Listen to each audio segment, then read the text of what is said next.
Muy buenos días a todos. Es para mí una verdadera alegría volver a estar acá en Calley con ustedes. Muy buenos días, señor presidente de la Universidad de Puerto Rico, García Padilla, señor rector Lamba, señora Gladys Ramos, ayudante especial del rector, señor decano académico, doctor Noel Caraballo. Muchas gracias a todos por su bienvenida.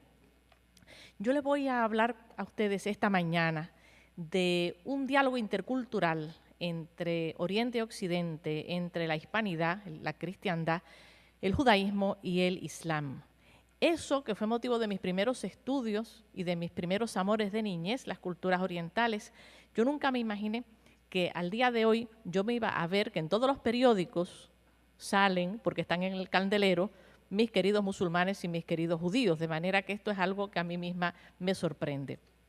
Yo voy a tratar de comentar con ustedes el hecho de que nosotros como hispanoamericanos, como puertorriqueños, como descendientes de españoles, tenemos nosotros dentro estas culturas. Para todo hispano, el islam y el judaísmo no es el otro, la otredad, la marginalidad y muchísimo menos el enemigo potencial y común, sino que es algo que nos pertenece y que lo llevamos dentro. Podríamos decir el musulmán o el judío zenú, somos nosotros.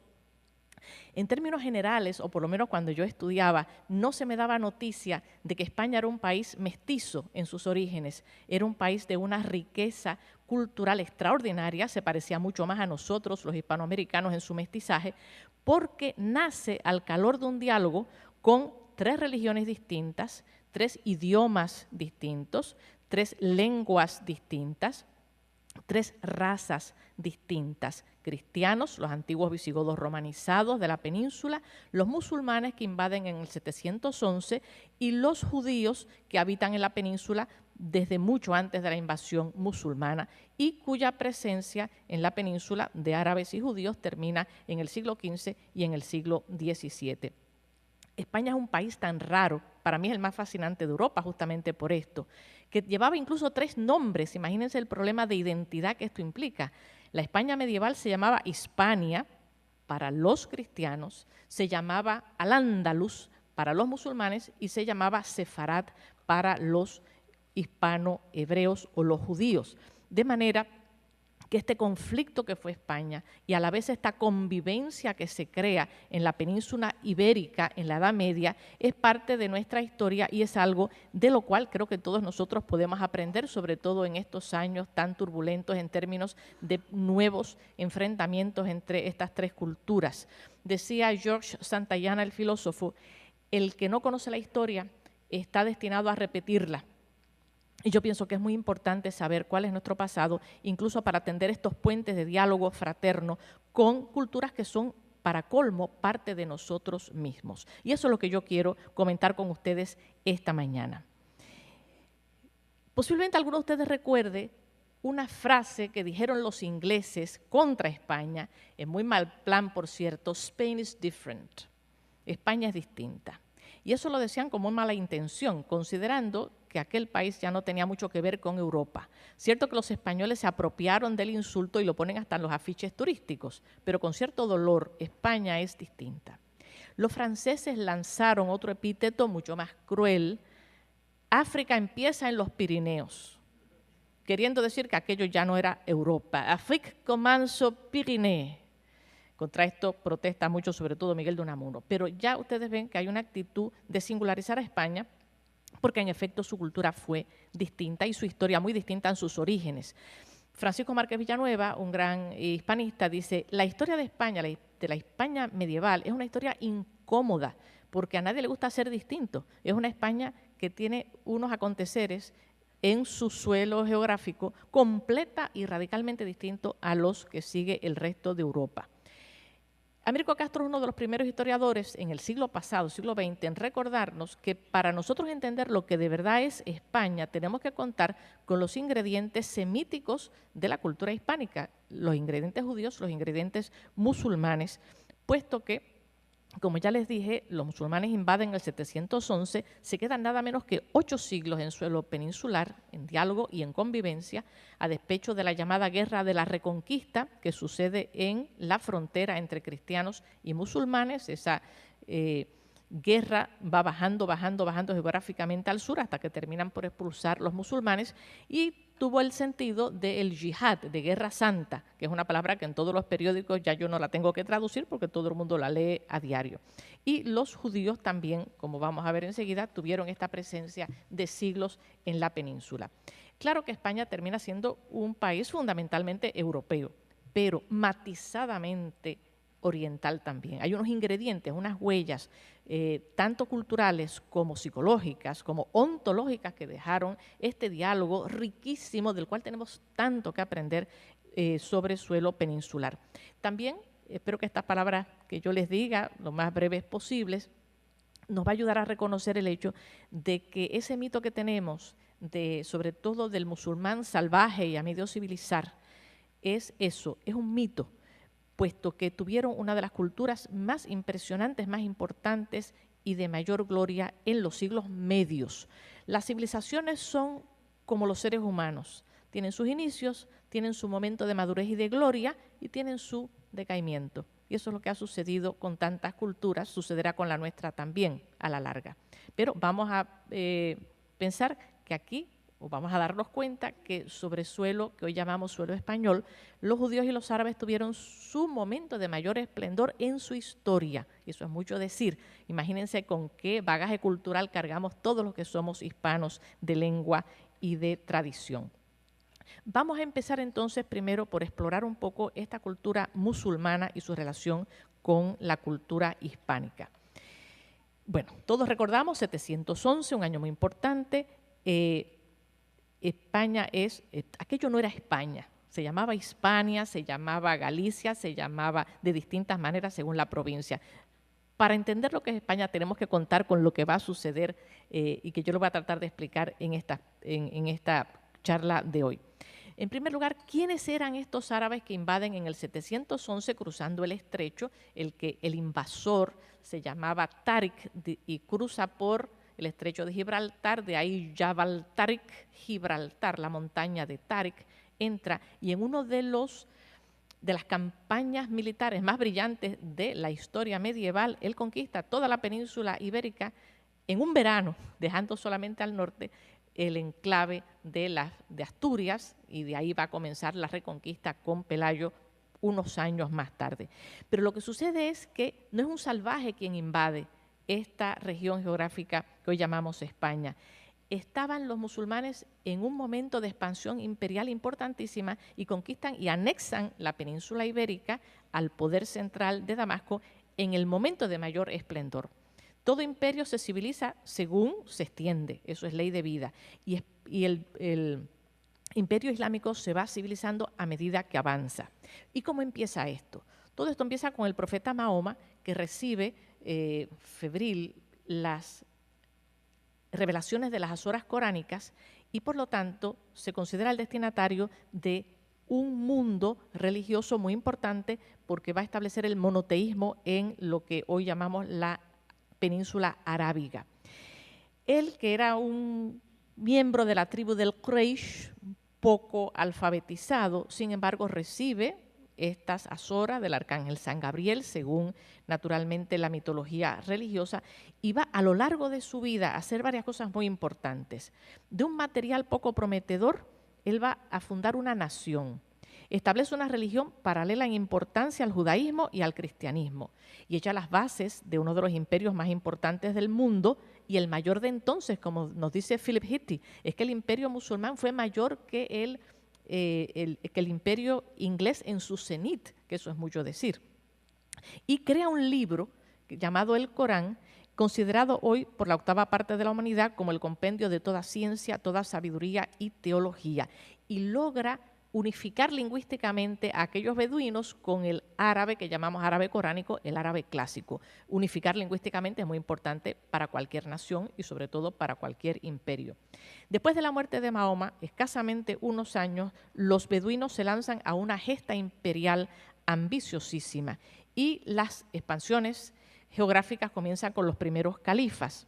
Miren lo que anexa el imperio musulmán creciente, las capitales. Siria, que es una capital helenizada, es decir, de gran sabiduría griega, cae con su importante capital Damasco en el 635. Siguen Irak y Persia años más tarde. La conquista de Persia va a ser muy importante porque era de los países, de las naciones más cultas, mucho más cultas que los árabes entonces.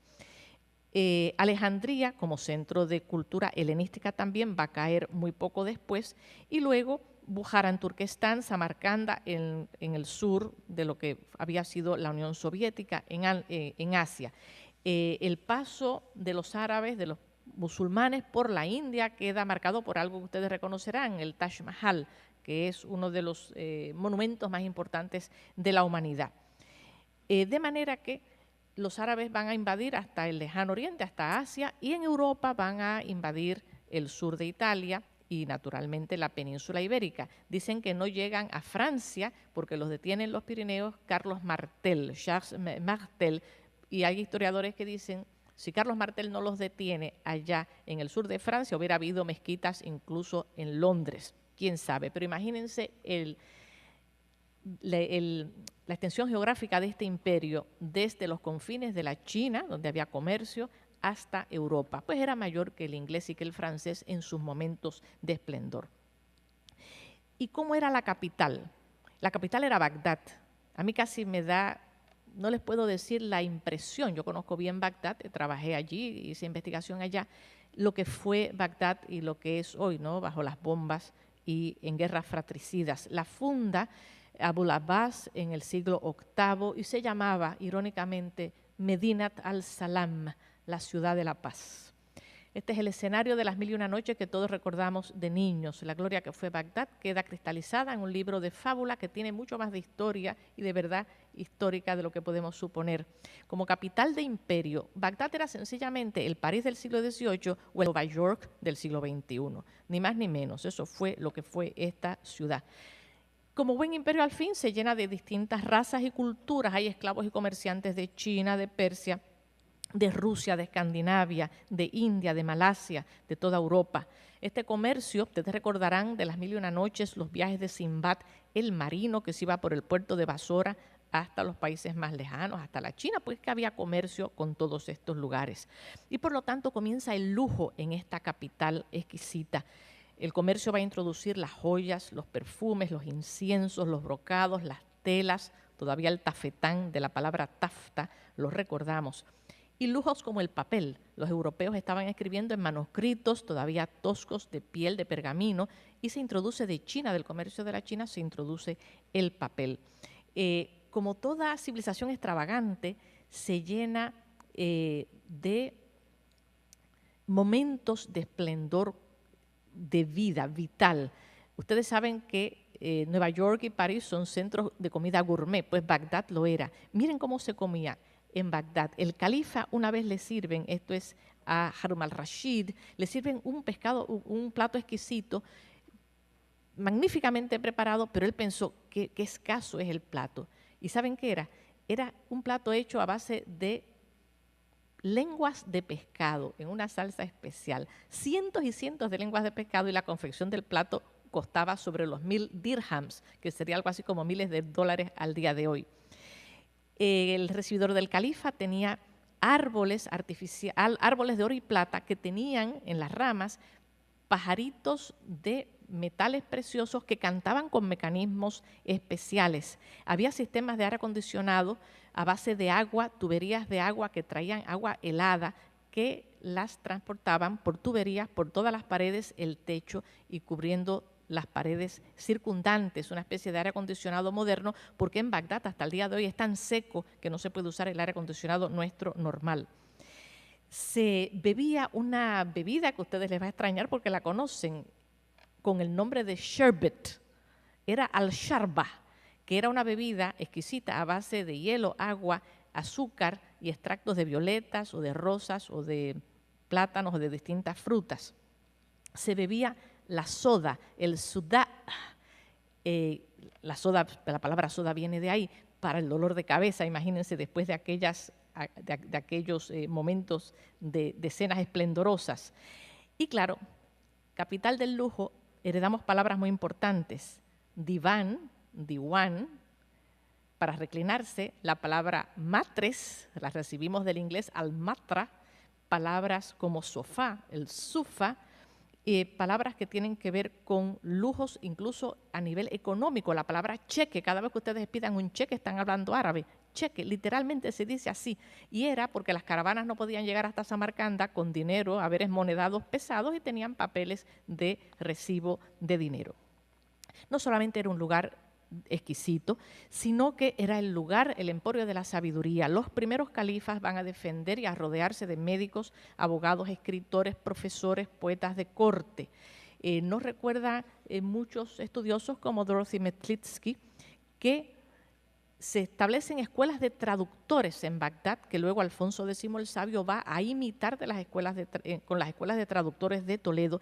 Y es muy importante porque toda la sabiduría clásica, helenística, va a ser trasvasada a la lengua árabe en Bagdad. Muchos libros griegos se salvan solo gracias a estas traducciones. Hay libros de Galeno, la retórica, la poética de Aristóteles, los diálogos de Platón van a pasar todos al árabe antes que al latín y antes que a las lenguas europeas. Y como les dije, algunos se salvan solo gracias a la versión árabe. Los califas, enamorados de la sabiduría y la cultura, porque estamos hablando de un momento de esplendor histórico, se enamoran tanto del saber que muchos de ellos aprenden el griego para anotar las traducciones personalmente. Esto lo hacen al-Rashid y al-Ma'mun de Bagdad. Y fíjense la diferencia en términos culturales. Ese era el momento en que Carlomagno, que era la figura más importante de Europa, apenas podía firmar su nombre, apenas sabía firmar, mientras los califas de Bagdad estaban ayudando a traducir los textos del griego. Florecen en aquella Bagdad casi todas las ramas del saber, la jurisprudencia, la astronomía, la astrología, la matemática, la geografía, la medicina. Los avances en medicina llegaron a ser tales que se llegó a hacer operaciones de cataratas con espinas de pescado que resultaban perfectamente bien y usando anestésicos. Y además, algo que nos puede horrorizar hoy, que es la alimentación artificial por tubos, con lo cual prolongan la vida desordenadamente de muchas personas, eso se practicaba ya en la Bagdad del siglo VIII y del siglo IX. En matemática, en alta matemática, la alta matemática nuestra europea fue posible gracias a las innovaciones de Bagdad, porque introducen los llamados números arábigos. Para nosotros son arábigos, ¿no? En contra de los números romanos, con los cuales no se puede computar. Pero para los árabes eran los números hindúes, porque los traen de la India. Y ahí se empieza a computar el álgebra, al-jibr, palabra árabe, la alta matemática, porque introducen el cero, el concepto del cero. El cifr quiere decir cero y quiere decir cifra. Sin el cero no podemos tampoco computar. Todo esto son grandes aportaciones de este momento histórico. Bueno, el árabe, al ser la lengua del comercio, al ser la lengua de política, por la lengua de la unificación política, se va a volver una lengua dúctil, florida, riquísima, porque tiene que traducir del griego, tiene que traducir del persa, tiene que traducir del hindi. Cuando una lengua se somete a traducciones, se vuelve flexible y rica. Fue tan importante la lengua árabe a nivel político e histórico que les parecerá raro lo que les voy a decir. Cuando Cristóbal Colón pasa a lo que hoy es América, él pensaba que era la ruta de las Indias, pensaba que iba a ser una ruta corta comercial con India y con las cortes de China. Entonces, él lo primero que hace es llevarse a alguien que sepa árabe, porque la lengua que se hablaba en la India y en la China, la lengua comercial era el árabe. Y entonces se trae a un judío arabizado llamado Luis de Torres para que le hablara en árabe cuando llegase a las Indias, a India. Entonces, cuando llega a Cuba, esto suena hoy gracioso, pero fue histórico, trata de preguntarle a dónde hemos llegado y los indios lo único que le decían es Cubanacán, Cubanacán. Entienden Colón y los primeros pioneros en la conquista que está hablando de la corte del gran Khan, del gran Han, y mandan a bajar a Luis de Torres de la Nao para que les hablen árabe. Y en árabe les habló, naturalmente, el malentendido entre los indios de Cubanacán y el pobre Luis de Torres hablando árabe sería una cosa terrible. Les cambió el caldeo, les cambió al hebreo, les cambió al latín y al griego, no entendieron nada y se fue furioso a la nao de vuelta porque no sabía qué es lo que estaba sucediendo. Pero es interesante esto, ¿no? Fue la primera lengua formal que se habló en América. Naturalmente, al ser lengua de cultura, lengua de tal importancia política, se convierte en un instrumento literario de primera. Ya para el siglo IX, cuando en la lengua nuestra el Mio Cid no existía, como es natural, faltaban siglos para que entonáramos el Mio Cid, ya se habían redactado los más importantes textos poéticos en árabe. Las Mil y una Noches es solo lo que ustedes recuerdan, pero es nada más que un libro entre tantos que se escriben en ese momento, como las maqamat, la literatura en prosa y en verso. Bueno, esta gloria se va a eclipsar, como siempre sucede invariablemente con toda civilización. Para el 820 no había hombre en el mundo con más poder que el califa de Bagdad. Para el 1258 la ciudad ya estaba en ruinas, arrasada por los mongoles. Dicen que los mongoles tiraron al Tigris tal cantidad de manuscritos porque saquearon las bibliotecas. Siempre que se saquea un país, lo que se hace es tratar de destruir su cultura para humillarlos.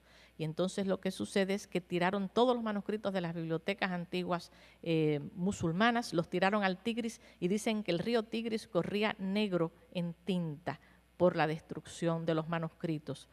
Y todos sabemos lo que ha sucedido en el siglo XXI también con los manuscritos y las bibliotecas de Bagdad, algunas de las cuales, como yo trabajé en ellas, sé exactamente lo que se perdió. Bien, ¿cómo se relaciona todo este mundo con España? Había dos califatos, el primero es el de Damasco, el segundo es el de Bagdad, los grandes centros de poder del imperio musulmán.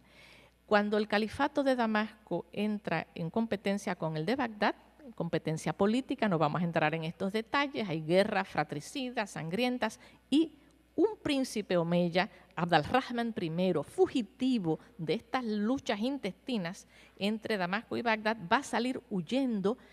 ¿Y a dónde va a huir? A la península ibérica, porque ya estaba anexada la península ibérica como parte del imperio musulmán. Y entonces va a huir a la región de Córdoba.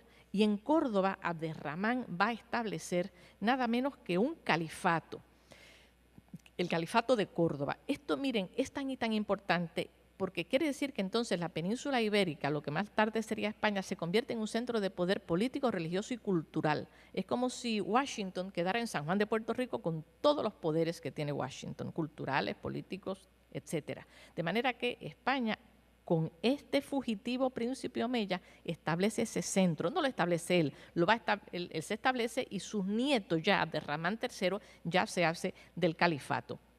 En términos históricos, el califato dura varios siglos y es una sede importantísima porque es una ciudad que va a rivalizar con Bizancio y con Bagdad en términos de cultura y de poderío religioso y político.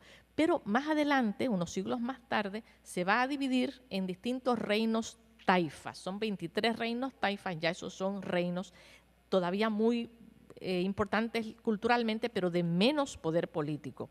La Reconquista va arrinconando a estos reyes taifas. Si alguno se acuerda del poema de Mio Cid, recordará a Rodrigo Díaz de Vivar, enviado por Alfonso VI, luchando contra el rey de Granada, contra el rey de Sevilla, perdón, a favor del rey de Sevilla, porque era aliado del rey taifa de Sevilla, pero llevando la Reconquista más al sur.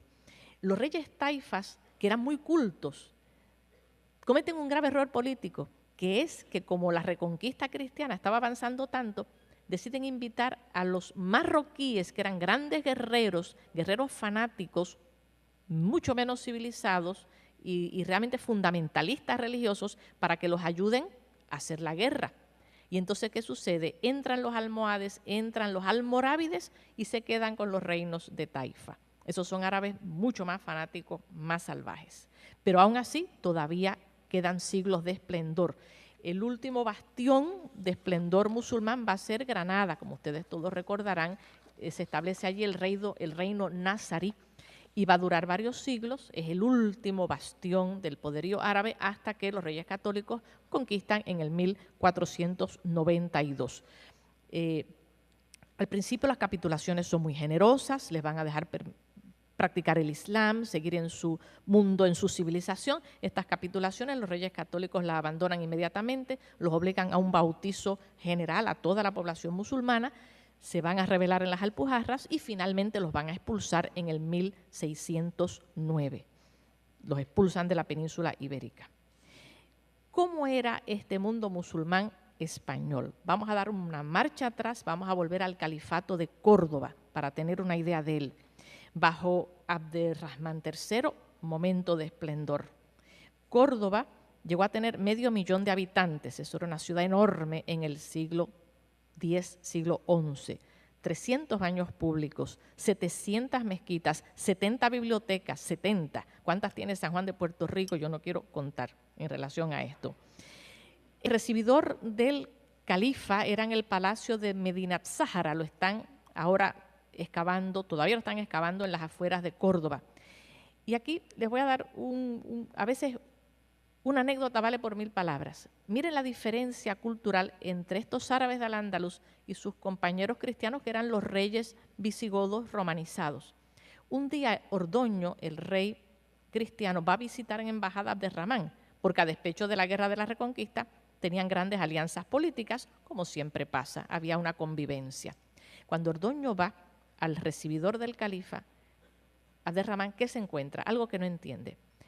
Él ve que al entrar al recibidor las cúpulas eran giratorias, tenían un mecanismo para girar. Y entonces estaban hechas de brocado, de roca tallada, y se filtraba el sol por ese brocado, y entonces iba, como giraban, iba inflamando todas las paredes que eran de azulejos vivísimos, de colores vivísimos, y todo ese esplendor se reflejaba en una fuente de mercurio, no de agua, sino de mercurio plateado. Por lo tanto, todo el movimiento se reflejaba y vibraba y se movía de nuevo en el suelo. Cuando él entra a esta estancia, todo ese color en movimiento, él no entiende lo que pasa y se desmaya. Para mí el desmayo de Ordoño es el caso de shock cultural más grande que yo haya podido ver en mi vida. Los científicos cordobeses, llevando a cabo pues, labores matemáticas, astronómicas muy importantes, incluso decían, ¿por qué los europeos son tan inferiores a nosotros? Y se especulaba por qué. Fíjense cómo cambia el mundo, ¿eh? Hay que ser muy humilde. El que estudia historia nunca puede jactarse de nada. Decía, ¿por qué serán tan inferiores? Debe ser porque el sol no calienta demasiado, porque según vamos al norte, ya el clima es más frío, el sol no calienta sus cabezas, por eso que son tan torpes. Bueno, en esta Córdoba califal florecen todas las ramas del saber, como en Bagdad. En filosofía recordemos a Averroes, que era un cordobés. En jurisprudencia, en la mística tenemos el místico más grande del Islam, Ibn al-Arabi, pues nació en Murcia, se cría en Murcia. Agricultura, medicina. En la mezquita de Córdoba lo mismo, las mismas operaciones con espinas de pescado para las cataratas. Se supone que en Córdoba casi nadie era analfabeta, los califas se ocupan de la sabiduría popular. Se establecen 27 escuelas libres y la Universidad de Córdoba, porque la mezquita de Córdoba tenía anexa su universidad, su madrasa, se llena de profesores visitantes, que siempre es un acto de gran sabiduría universitaria, traer profesores extranjeros para dialogar. Y no es de extrañar que alcance 40.000 volúmenes la biblioteca de la universidad. Estamos hablando de la Universidad de Córdoba antes del Mío Cid. Ustedes entiendan lo que está pasando antes del Mío Cid. El Papa Silvestre II, antes de ser Papa, pues va a Toledo a aprender con los árabes. Y Roger Bacon, que muchos lo recordarán como científico, decía, y lo decía en latín, que era la lengua de la cultura europea, decía, omnia secreta filosofía, ad hunc yacen in linguis alienis. Todos los secretos de la filosofía hoy día yacen en las lenguas extranjeras, que eran el persa y el árabe, naturalmente, y no el latín. Y acudían a educarse a la España musulmana. Faltaban siglos todavía para que se entonara el poema de Mío Cid. Incluso cuando ya el poema de Mío Cid se empieza a cantar, hay cosas que el juglar del Mío Cid o el monje que escribió el poema, no sabemos bien todavía quién escribe esa epopeya, que es el libro fundacional de la hispanidad, no sabía con quién estaba tratando. Cuando habla de que Mío Cid era un aliado político del rey de Sevilla, Al-Mutámid, no sabía que Al-Mutámid era uno de los más grandes poetas árabes y que tenía una obra tan amplia que la dividen en distintos volúmenes antes del exilio, porque él después lo exila a los almorávides y después del exilio. Él establece incluso certámenes de poesía en barcas que cruzaban el Guadalquivir de noche con teas encendidas. Imagínense, cuando hay un certamen de poesía, quiere decir que hay muchos poetas ya y que pueden competir entre sí. La poesía alcanza unos niveles tales, esto es alucinante, lo que yo les voy a decir suena a García Márquez, pero es histórico, que hubo un poeta llamado Ibn Bajjah o Abenpase, estamos hablando ya del siglo XII, y este era un poeta astrónomo. Recuerden que los árabes fueron grandes astrónomos también, pero era poeta, poeta de corte. Entonces se le muere un gran amigo y él decide convocar los amigos más íntimos frente a la tumba de su amigo muerto para entonarle un poema. Y entonces había una luna muy brillante y traducido del árabe el poema lee así: tu hermano gemelo, es decir, el amigo muerto, descansa en la tumba y te atreves, estando ya muerto, a salir luminosa y brillante por los cielos azules, oh luna, ¿por qué no te eclipsas? ¿Por qué no te ocultas y tu eclipse será como el luto que diga a la gente es el dolor que su muerte te causa, tu tristeza, tu pena profunda? El último verso termina con el eclipse lunar. ¿Por qué razón? Parecería el último verso, un gran finale, porque era un poeta astrónomo y había calculado al segundo que en el momento del terminar de enunciar el poema iba a haber el eclipse. Esta mágica combinación de literatura, de poesía y de fenómenos celestes, pues es tan sofisticada que yo no la he visto ni siquiera en el siglo XXI en ningún país que yo conozca. Eso sucedió en España antes del Miocito. La Alhambra, eso sí que ustedes lo recordarán, pero posiblemente es el bastión árabe, el palacio último, que cae en el 1492 y que todavía, gracias a Dios, lo podemos ver. Pero lo que seguramente no saben es que la Alhambra, además de ser un palacio extraordinario de brocado en yeso, es un libro de poemas. Para el que puede leer el árabe, cuando se acerca a las distintas estancias, ve disimulada la caligrafía árabe entre las estalactitas y los azulejos y empieza a leer. Y lo que tiene son poemas, pero no cualquier poema. Son los poemas de Ibn Zambrak, que le dicen al visitante del palacio cómo debe disfrutar el palacio. Así que el palacio se empieza a comentar a sí mismo en verso, para el visitante que sepa el idioma. Y dice cosas como esta, por ejemplo, la sala de las dos hermanas, que tiene un techo lleno de estalactitas que parece que van a caer, y los versos van diciendo: no sabrás si estás ante agua que se congeló al caer o ante aire que labraron los genios para Salomón. Y empiezan una serie de metáforas que se adjuntan a la experiencia estética del que visita el palacio, la experiencia visual. Pues imagínense la arquitectura y la poesía unidas de ese modo tan extraordinario. Cuando vuelvan a la Alhambra, recuerden, aunque no los pueda leer, recuerden que la Alhambra se comenta a sí misma y, como dice García Gómez, es Ibn Zambrak, el poeta de la Alhambra, el poeta que ha podido publicar su libro con un lujo mayor que nadie, porque el palacio es su libro, nada menos. Bueno, y aunque ustedes no lo crean, yo les estoy tumbando varios mitos, pues el mito de la mujer. La mujer en Al-Ándalus y en Bagdad era abogada, era consejera de califa.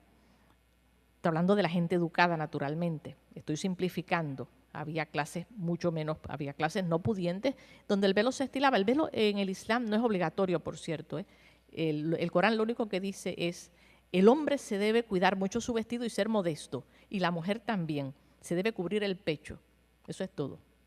Y que no use pulseras en los tobillos que tintineen demasiado. Eso es lo que dice el Corán. Y luego las costumbres fundamentalistas posteriores obligan a una cosa que es cuestión cultural, de verdad, de países posteriores.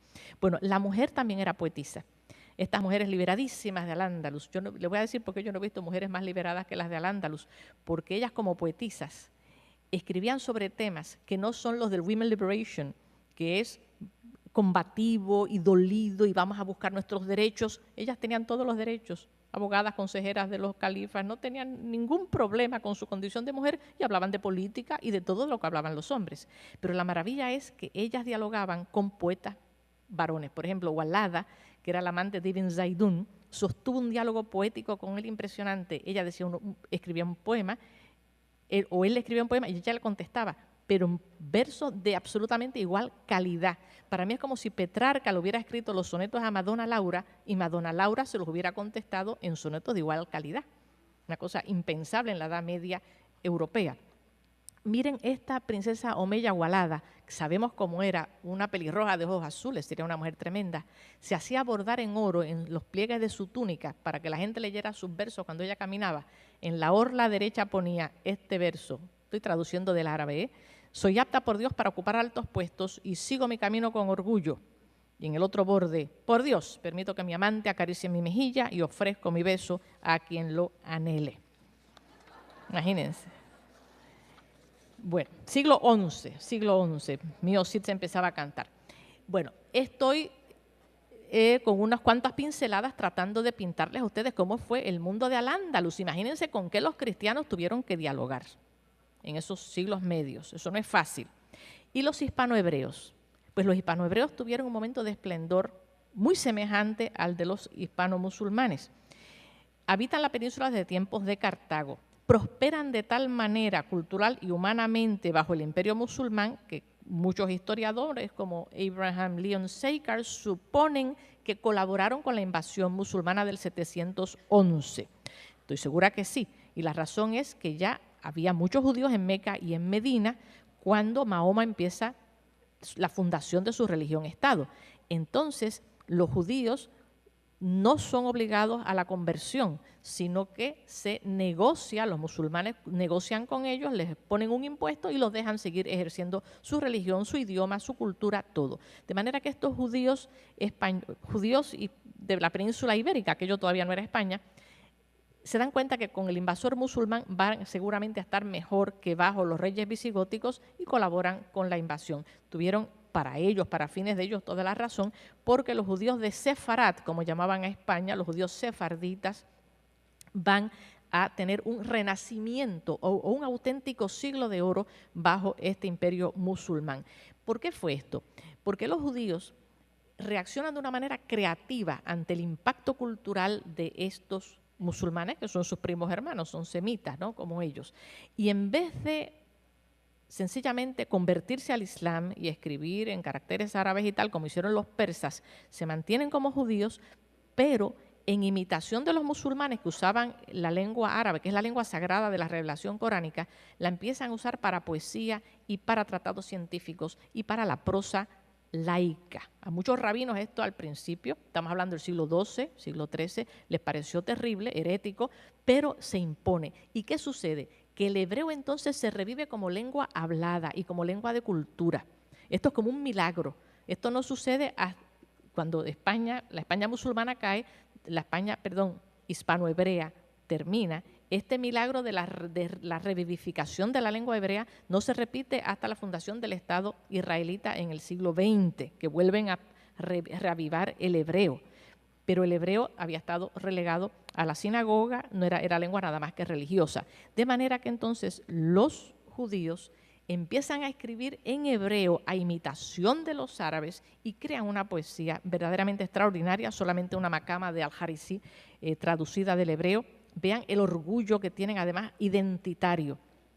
Has de saber que la más sublime poesía engarzada de perlas y no sobrepasada por todo el oro de Ofir ha salido de Sefarad y se ha extendido por todos los confines de la tierra, porque los poemas de los hijos de Sefarad son vigorosos y dulces, como si hubieran sido esculpidos en una llama de fuego. Vean qué orgullo, ¿no?, de los poetas de Sefarad, un poquito antes de Mio Cid, todavía un poquito antes de Mio Cid. Hay poetas como Salomón Ibn Gabirol, a quien Heine, el gran poeta alemán, llama un ruiseñor cantando en la noche gótica medieval. En esa noche medieval, esta poesía hispanohebrea es extraordinaria, tiene las huellas de Platón, de Proclo, de Porfirio, de manera que tiene una cultura que apenas puede alcanzar el poeta de Mio Cid o Gonzalo de Berceo. Incluso tenían crítica literaria, estudiaban la poesía por promociones generacionales como nosotros y todavía son útiles sus estudios de crítica literaria. Un judío, Ibn Ezra, que fue exilado a Castilla, vivía en el sur, lo exilan a Castilla y miren lo que dice: me han exilado a vivir entre gente rústica que desconoce los caminos de la sabiduría. Cuando escucho su habla bárbara me lleno de vergüenza. Qué estrecho se me ha vuelto el mundo. Sí, porque había ido a la Castilla hispanohablante. Bueno, a esa España o a esa Sefarad pertenece Moisés Maimónides, nada menos que el gran filósofo que influye en Santo Tomás de Aquino y en San Alberto Magno. Recuerden que mientras esta maravilla sucedía en la península ibérica, los judíos europeos estaban básicamente relegados a guetos, no tuvieron estas oportunidades de vivir en libertad tantos siglos corridos, con respeto a su cultura, y vivir bajo el impacto de una cultura superior como fue el árabe la cultura árabe en ese momento. A los judíos ingleses y a los judíos franceses los expulsan en el siglo XI y en el siglo XII respectivamente. Así que la expulsión española, que es la más famosa, la que más mala prensa tiene, pero es posterior, muy posterior. Bueno, ¿y cómo es ese diálogo intercultural entre ese mundo musulmán y ese mundo hispano-hebreo en momentos de esplendor con los cristianos que estaban viviendo la Edad Media? Fíjense que España no solo tenía esos tres nombres, tres culturas, tres todo, sino que tenía distintos momentos de civilización. La Edad Media para los cristianos, la Edad de Gloria para los musulmanes y el Renacimiento para los hebreos. No hay derecho, ¿verdad? Es un diálogo desigual. Bien, Amílcar Castro es el primero que nos recuerda algunos de los momentos de este diálogo. Les voy a dar 2 o 3 ejemplos muy rápidos. Los cristianos medievales se enfrentan a estos formidables enemigos en la fe, aunque muchas veces aliados políticos, con una actitud de sumisión, de admiración, de rechazo, estas actitudes que se tienen ante unas culturas superiores. Y las reacciones son muy interesantes. Por ejemplo, Santiago de Compostela. Todos recordaremos a Santiago como el emporio de unas peregrinaciones muy importantes a este gran santuario. Lo que sucede es que el santuario de Compostela y las peregrinaciones son una respuesta cristiana un poco agónica ante el impacto del Islam, porque ¿qué peregrinación famosa tienen los musulmanes? A la Kaaba. Y eso unificaba perfectamente el imperio. Entonces, como reacción antimusulmana, se crean las peregrinaciones a Santiago para tener algo con qué combatir a nivel cultural. Y Santiago Apóstol tiene en la Edad Media una importancia exageradísima, porque se supone que sus restos estén, eso no es histórico, estén en Compostela, allí se consagran obispos, es una especie de anti-Vaticano, anti-Roma. Y es una respuesta también ¿a qué? Al profeta Mahoma, porque la reconquista se hace gritando por Santiago, Santiago y cierra España, Santiago es el patrono, ¿no? Santiago Matamoros. Y es imposible que un discípulo de Cristo, pacífico, como tenía que ser, fuese un combatiente. Eso es un mito, pero los mitos se generan por necesidad histórica. Pero Mahoma sí era, además de un visionario espiritual, era un guerrero. Eso es histórico porque para los orientales ser guerrero y ser un contemplativo no está reñido. La Guerra Santa, la llamada Guerra de la Reconquista, igual el que muriera iba al paraíso. Los católicos que la hicieron, el que fuera mártir en esa guerra iba al cielo. Eso es el yihad, tomado de prestado de los musulmanes, que era exactamente igual. Bueno, la tolerancia, la idea de la tolerancia, cuando los árabes hacen este imperio, no obligan a la conversión a sus enemigos o a sus opositores en la fe, los ponen a tributo. Y cuando ustedes se leen las 7 partidas de Alfonso X el Sabio, van a ver una tolerancia. Alfonso X el Sabio se declara el rey de las 3 religiones y obliga a tolerar a todas las religiones bajo su poder. Todo esto se va a romper en un momento dado y con el advenimiento de la Inquisición. Pero miren, por ejemplo, otras huellas que tenemos nosotros y son nuestras, las huellas lingüísticas de este diálogo intercultural. Palabras como todas de origen árabe, aceite, azúcar, aceituna, azafrán, arroz, zanahoria, berenjena, aljibe, cheque, sofá, soda, alcalde. Estamos hablando árabe cuando decimos esas palabras. Tarifa, aduana, alcoba, alfombra, almohada, cojín, alféizar. Palabras que tienen que ver con el lujo, alhaja, alfiler, joya, azahar, jazmín, azul, carmesí, alcohol, álgebra, alquimia. Palabras simpáticas como cafre. Cuando ustedes dicen fulanito es un cafre, están hablando árabe, es al-kafirín, al-kafirina. Cafre quiere decir el desordenado, el que está fuera de la ley, el hereje. Cuando digan cafre, saben que están hablando árabe. Palabras muy simpáticas como alboroto, algarabía. Algarabía es algarabía, lo árabe. Alboroto, carcajada. Es interesante que todo lo asociado al ruido, los cristianos lo llamaron con palabras árabes. Pero la palabra por excelencia de España, si ustedes se van a pensar cuál es la palabra que pondrían en todos los afiches turísticos, la palabra nacional española es el olé. Y muchos españoles no saben qué es el uallah.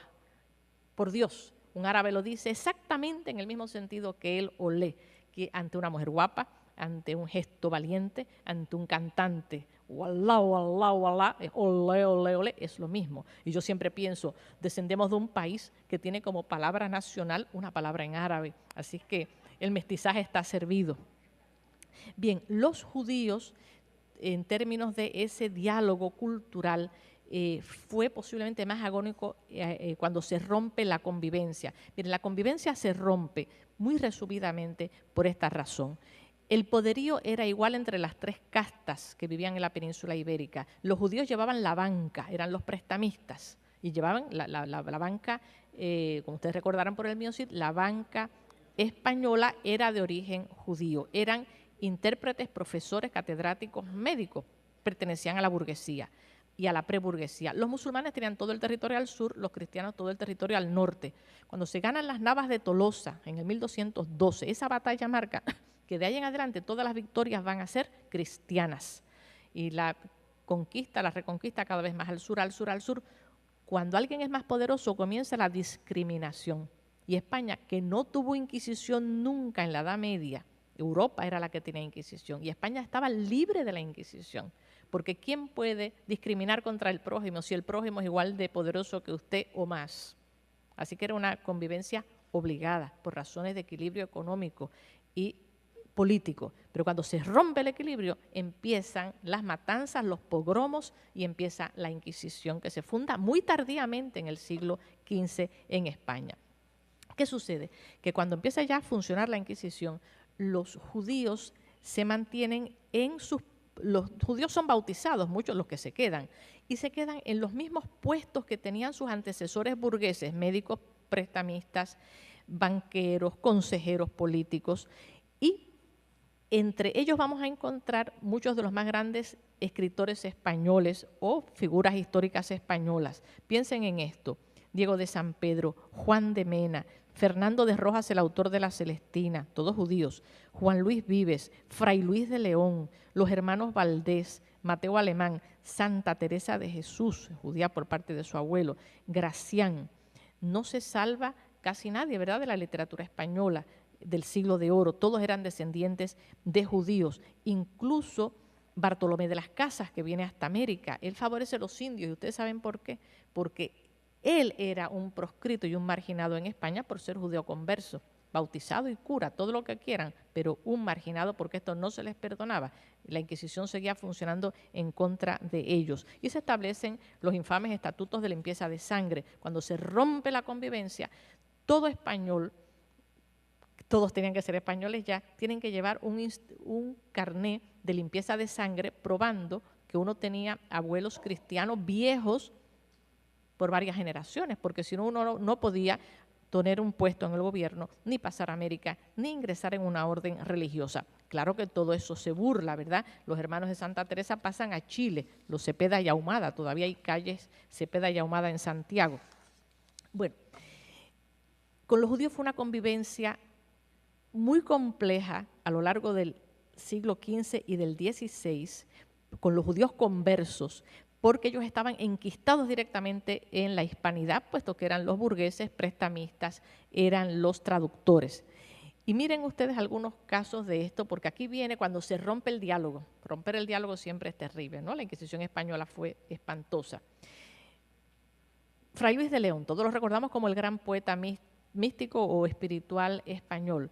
Él va a Salamanca huyendo de un San Benito que le cuelgan en la iglesia de Cuenca, su iglesia natal, porque a todos los conversos o que tenían familias, abuelos, tíos, que la Inquisición había procesado, le colgaban el hábito con el cual habían ido a la hoguera o al martirio, lo colgaban en el atrio de la iglesia y le ponían la etiqueta del apellido, Ponce de León, para que todos los descendientes quedaran infamados. Así que Fray Luis de León tenía su San Benito. Colgar el San Benito todavía se dice por acá.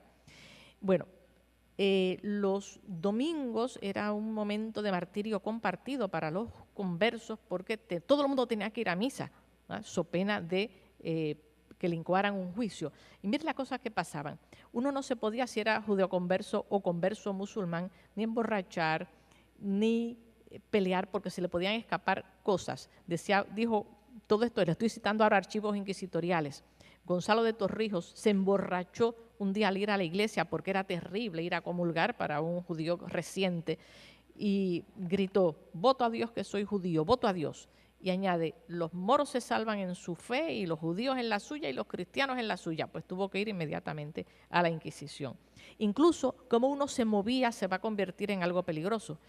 A otro, Fray Alonso de Nogales, lo apresan y le incoan un caso por estar encorvándose y encogiéndose en misa. ¿Qué será esto? La manera ritual de rezar de los judíos.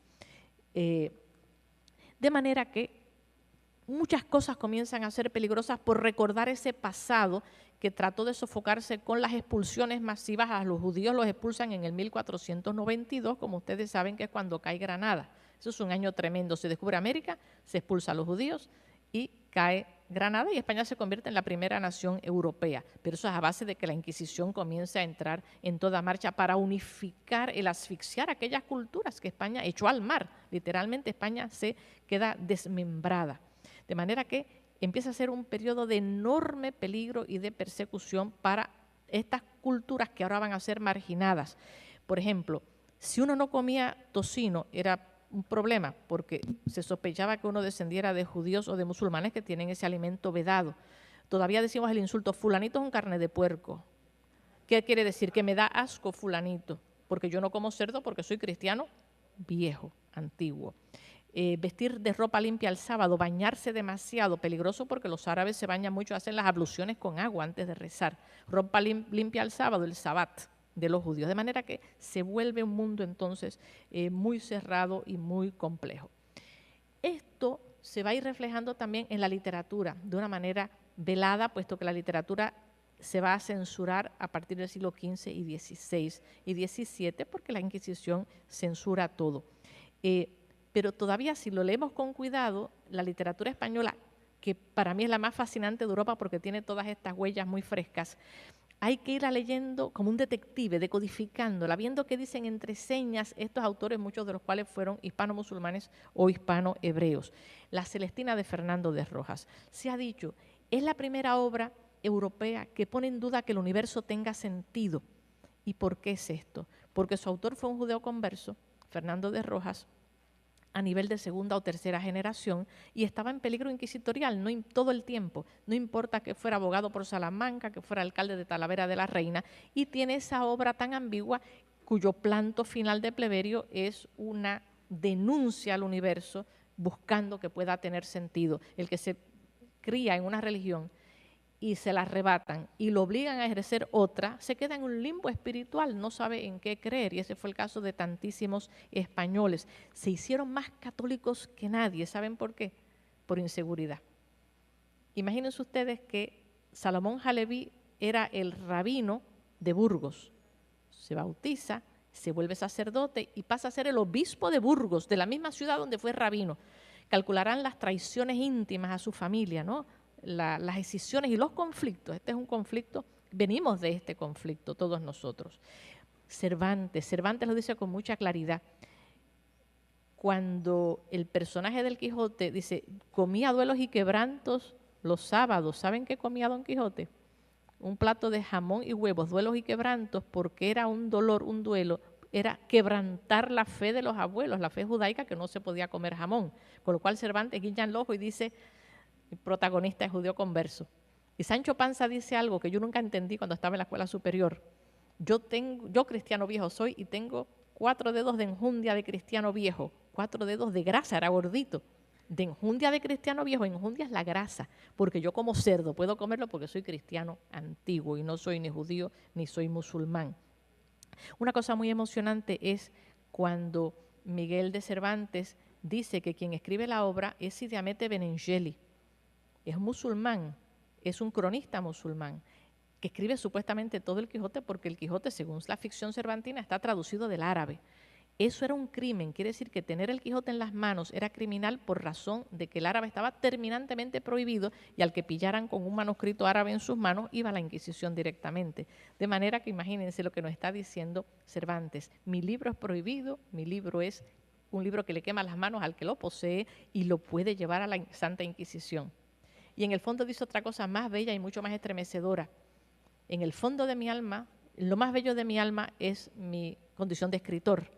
y en mi condición de escritor ya se ha agazapado un árabe que se llama Sidiamete Benengeli. Rascamos a Cervantes y surge ahí el árabe. Bueno, incluso aquí no lo puedo proyectar, no tenemos la facilidad, pero a lo mejor pueden ver algo de estas letritas árabes y hebreas. La primera poesía española tiene un problemita, es que ningún hispanista la puede leer. ¿Y por qué razón? Porque en el siglo IX la cantaban, éramos árabes, pero transliterado con caracteres hebreos y caracteres árabes. Quiere decir humillante, ¿no? Que los hispanistas no podemos leer la primera poesía española porque estaba tan orientalizada aún que está transliterada en hebreo, en caracteres hebreos y caracteres árabes. Y hay que ser un orientalista para ser un hispanista. Para mí estas cosas ya no queda mucha duda, ¿verdad?, de su mestizaje. También ya para terminar, cuando los musulmanes entran en la clandestinidad, poquito antes de la expulsión, los árabes que quieren seguir practicando el Islam, entran entonces en secreto. ¿Y qué escriben? Pues miren, escriben una literatura contemporánea con la de El Quijote, Fray Luis de León, San Juan, Santa Teresa, pero clandestina. Y miren lo que escriben. Este manuscrito me imagino que lo podrán ver a lo lejos. Parecen garabatos árabes, ¿no? El principio sí, el Bismillah al-Rahman al-Rahim, en el nombre de Dios, clemente y misericordioso, eso es en árabe, pero luego viene la sorpresa, es de español. Era un día de los 7 del año, un día cualquiera de la semana, era un día de los 7 del año 25 de Dulqíada, como por noviembre, fueron ayuntados en Zaragoza una compañía de honrados musulmanes, etcétera. Esto nada menos que las actas de una reunión secreta en Zaragoza de los criptomusulmanes para saber cómo iban a poder afrontar el decreto de bautizo forzoso absolutamente para todos los musulmanes españoles ya bajo la Inquisición. Y eso es una literatura que estamos conociendo justamente en este siglo pasado, 20 y 21, porque es una especie de quinta columna literaria del siglo de oro, pero es parte del siglo de oro tan tarde como el siglo XVII. Tenemos que saber estas grafías para poder entender la literatura española y la cultura española de la cual todos en el fondo venimos. Cierro con unas meditaciones de los mismos españoles. García Lorca, que se vestía de árabe para retratarse para la posteridad, que escribe el Diván del Tamarit en imitación de los divanes antiguos musulmanes, dijo algo muy lindo. Todo fino hijo de Granada tiene en su corazón una guerra, y es la guerra entre la Alhambra y el palacio de Carlos V. Carlos V puso un palacio masivo, básicamente horrendo, frente a la Alhambra para decir, aquí estamos los cristianos. Y Lorca decía, todos tenemos esa guerra dentro, la guerra de los dos palacios. Es decir, somos gente dividida, somos personas conflictivas. Y María Ángeles Durán, una gran arabista que publica el Diván de las Poetisas de Al-Ándalus, estas mujeres de las cuales les hablé, que escribían sus poemas con esa libertad extraordinaria, ella dice, en el prólogo al libro, miren la preocupación que la asalta, estamos hablando de un ellas o de un nosotras. Estos árabes, ¿somos nosotros o son otros? ¿O es la otredad? No saber a la altura del siglo XXI, un estudioso del árabe, de los hispanos árabes, si aquello es España o no. Vean qué conflicto hemos heredado nosotros, ¿no? Y quiero terminar entonces con un verso muy bello de Manuel Machado, cuando un español se hace cargo de ese pasado. Suena de otra manera, porque esto no es la maurofilia literaria, la moda de los arabismos que tuvo Francia o incluso Estados Unidos. Cuando un español dice esto es mucho más estremecedor porque resume un poco todas las cosas que yo he estado compartiendo con ustedes. Y dice Manuel Machado, con mucha melancolía, yo soy como los hombres que a mi tierra vinieron, soy de la raza mora, vieja amiga del sol, que todo lo ganaron y todo lo perdieron. Tengo el alma de nardo del árabe español. Muchas gracias.